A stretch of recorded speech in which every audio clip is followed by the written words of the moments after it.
Hello दोस्तों, मेरे channel सुर संध्या अकेडमी पर आपका स्वागत है। दोस्तों, आज मैं बात करूंगा अध्वदर्शक स्वर की। अध्वदर्शक स्वर किसे कहते हैं? दोस्तों, अध्वदर्शक स्वर महास्वर को कहा जाता है। उत्तर भारतीय संगीत में रागों के गाने बजाने का समय निर्धारण करने की दृष्टि से मध्यम स्वर का विशेष महत्व है। तीव्र मध्यम स्वर सामान्यतः सायंकाल की सूचना देता है तथा शुद्ध मध्यम स्वर प्रातःकाल की सूचना देता है। दिन के पूर्व भाग 12 बजे दिन से 12 बजे रात्रि वाले रागों में तीव्र मध्यम स्वर की प्रधानता रहती है, जबकि दिन के उत्तर भाग 12 बजे रात्रि से 12 बजे दिन वाले रागों में शुद्ध मध्यम स्वर की प्रधानता रहती है।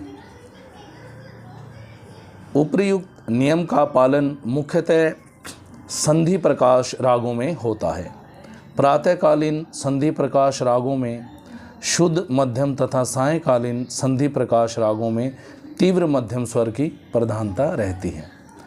उदाहरण के लिए राग भैरव, कालिंगड़ा तथा जोगिया इत्यादि प्रातःकालीन संधि प्रकाश रागों में शुद्ध माँ स्वर की प्रधानता रहती है, जबकि श्री, मारवा तथा पूरिया जैसे सायंकालीन संधि प्रकाश रागों में तीव्र मध्यम स्वर प्रबल रहता है।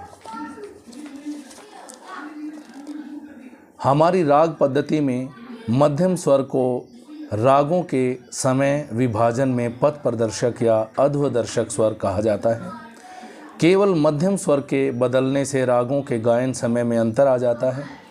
उदाहरण के लिए प्रातःकालीन राग भैरव के स्वरों में यदि शुद्ध मध्यम के स्थान पर तीव्र मध्यम कर दिया जाए तो वह सायंकाल का पूर्वी राग बन जाता है। इसी प्रकार यदि प्रातःकाल के बिलावल राग में शुद्ध मध्यम की जगह तीव्र मध्यम कर दिया जाए तो यह रात्रिकालीन यमन राग बन जाता है। अतः स्पष्ट है कि रागों के समय निर्धारण में मध्यम स्वर विशेष महत्व रखता है। धन्यवाद।